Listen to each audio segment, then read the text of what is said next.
विभिन्न क्षेत्रमा। अरू मद्रासाका लागि कति खर्च गर्यो कति उयो थाहा छ? 5,000 करोड। तपाईहरु सोच्नुहोस्,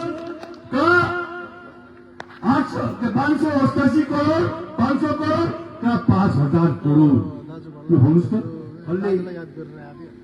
इसको मतलब क्या हो? एक पक्षलाई, एउटा समाजलाई, एउटा धर्मलाई सपोर्ट गरेर सम्पूर्ण सनातनी समाजलाई मारेर आज यो सरकार गर्ने सरकार भएको छ। आज के हामी परिवर्तन नगर्ने? परिवर्तन हामीले गर्नुपर्छ। एउटा सानो कहानी सुन्नुहोस् ल। यो 92 सालमा म बिमारी भएर म बम्बई गएको थिएँ। एकदम सुन्नुपर्ने कुरा यो। म बम्बईमा थिएँ। त्यति बेला दंगा भयो त्यहाँनिर। के दंगा भयो बुझ्नु समयले, दुईटा धर्मको दंगा भयो। म ट्रिटमेन्ट गर्नु गएको थिएँ। टाटा हस्पिटलमा म जानुपर्ने थियो। कर्फ्यू लागेको छ, आर्मी उत्रेको छ। म निक्ले घरबाट, दुईटा हातमा यसरी, दुईटा हात माथि छ, हातमा मेडिकल फाइल छ। म हिँड्दैछु बाटोमा, हात माथि, किनभने आर्मीले गोली हालिहाल्छ नभए। हिँड्दा हिँड्दै बाटोमा कतिजना मान्छेहरू फेकिरहेको, त्यहाँ शिवसेना, हम हिन्दू हैं, हम सनातनी है लेखेको उनीहरू आए। मलाई सोधे, कहाँ इनिस, कहाँ जा रहा है भन्ने। हॉस्पिटल जा रहा है टाटा में भन्ने। कहाँ से आया? बंगाल से आया। क्या नाम है? मोहन शर्मा। भाई हिंदू हो भने मलाई। हाँ साहब हिंदू है। जनेऊ दिखाओ भने। यसरी जनेऊ निकालेर देखाएँ। देखाउनै पऱ्यो, मारिहाल्छ क्या।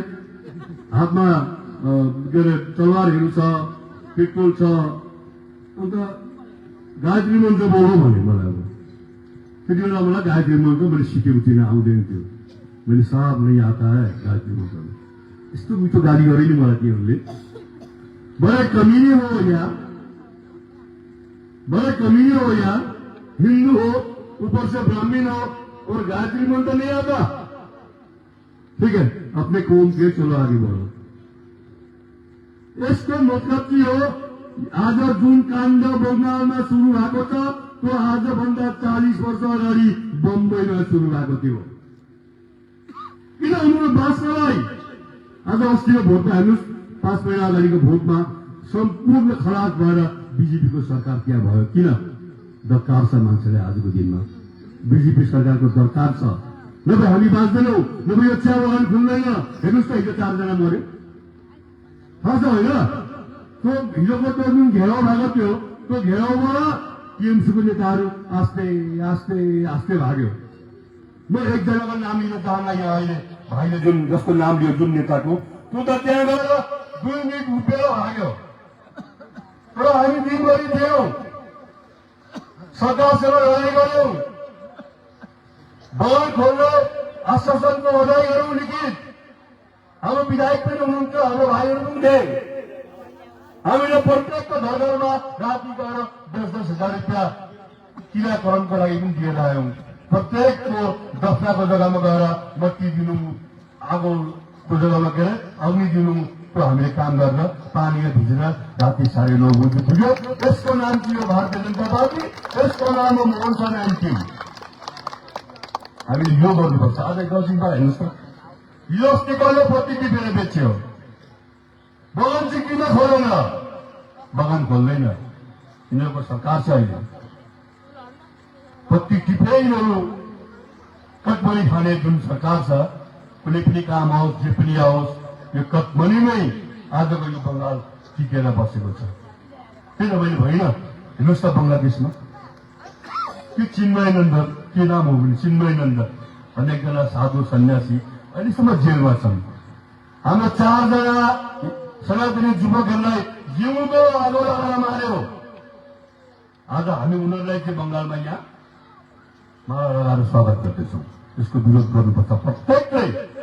हामी बाँच्नु छ। म भन्दाखेरि हामी त के, हाम्रो उमेर भयो एउटा आधी उमेर भन्दा धेरै भयो। यो नानीहरूको, यो बच्चाहरूको, तपाईँहरूको सन्तानहरूको बहुत मुस्किल छ हामीलाई बाँच्न। यहाँबाट बाँच्न। अब सुन्नुहोस्, मेरो उन्नयन भयो कि भएन, मैले घर पाएँ कि पाइनँ, मैले दाउरा पाएँ कि पाइनँ, मेरो के भयो भएन होइन। म के यहाँ बाँच्न सक्छु, यो धरतीमा के आगामी दिनमा मेरो सन्तान बस्न पाउँछ, त्यसको निश्चयता हामीले गर्नुपर्छ, अरू केही होइन। हामी बाँच्नको लागि, हाम्रो सन्तानहरूलाई बचाउनको लागि, नभएदेखि यो सन्तानहरू भाग्नुपर्छ। विशेष गरी यो गोर्खा समाज नागाल्यान्डबाट भगायो, अरुणाचलबाट भगायो, आसामबाट भाग्दैछन्, कि यहाँबाट पनि भाग्ने, आगामी दिनमा भाग्ने। आज हेर्नुहोस् त बङ्गलादेशबाट आएकोहरूले सबै कुरो भयो, हो गएर भन्नुहोस्। यो चिया बगानमा 150 वर्ष भयो हाम्रो आदिवासी र नेपाली समाजमा यहाँ जुन बस्नेहरूको 150 वर्ष।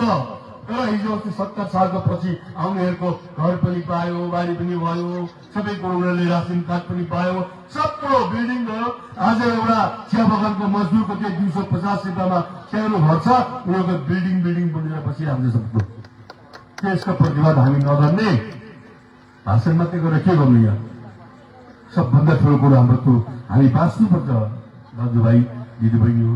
हामी बाँच्नको निम्ति पनि हामीले मोदीजीलाई ल्याउनुपर्छ, अरू केही होइन।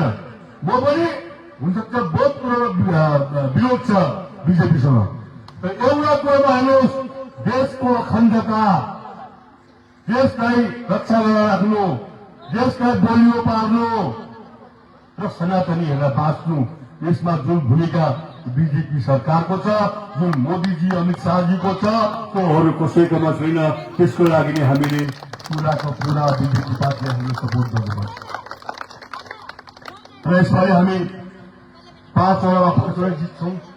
आज कुचबिहारमा जो हेरेर आए, जुन जनसैलाब थियो, जनताको जुन मान्छे थियो, अभूतपूर्व कल्पनातीत, आज त्यहाँबाट रथ यात्राको सुरुवात भयो।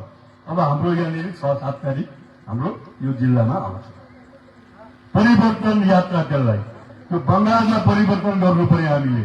त्यो परिवर्तन यात्राको 6 र 7 हाम्रो जिल्लामा छ। सायद 7 तारिक हाम्रो कालचिनी विधानसभाबाट जान्छ। हामी सबैले भाग लिनुपर्छ। धेरै भाषण गरेर म यसले यो गर्यो, उसको यो म भन्न चाहन्न। मलाई सक्दैन पनि। जो केटाहरूले टिएमसी गर्नेछन् सबै मेरो चेला, जति पनि यो जोइलो 1, 2 दार्जिलिङबाट छन् नि, आज टिएमसी गर्नेहरू मेरो सामनेमा आएर खडा हुन सक्दैनन्। किन उनीहरूको जिन्दगी मैले बचाएको छु, जिन्दगी दिएको छु, गरी खाने भाँडो मैले दिएको छु। म गर्वसँग भन्न सक्छु आफूलाई, मसँग आएर सामना गर्ने हिम्मत, सामना गर्ने क्षमता, सामना गर्ने छैन। र आउनुहोस्, लामो भन्दिनँ सबैलाई।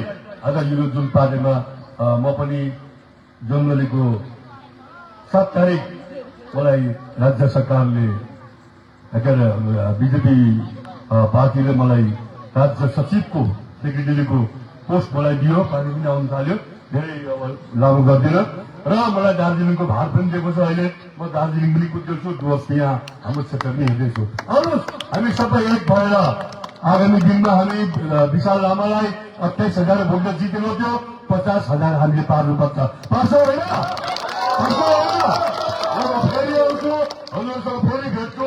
यति भन्दा मेरो सानो वक्तव्य सबैलाई स्वागत गर्दै, जो जोइन गर्नेहरू उहाँलाई स्वागत गर्दै आउनुहोस्। हामी भेट्छौँ एक दिन जनसभा यहाँ दक्षिणबारमा गर्छौँ। यति भन्दै सबैलाई मेरो जय श्री राम।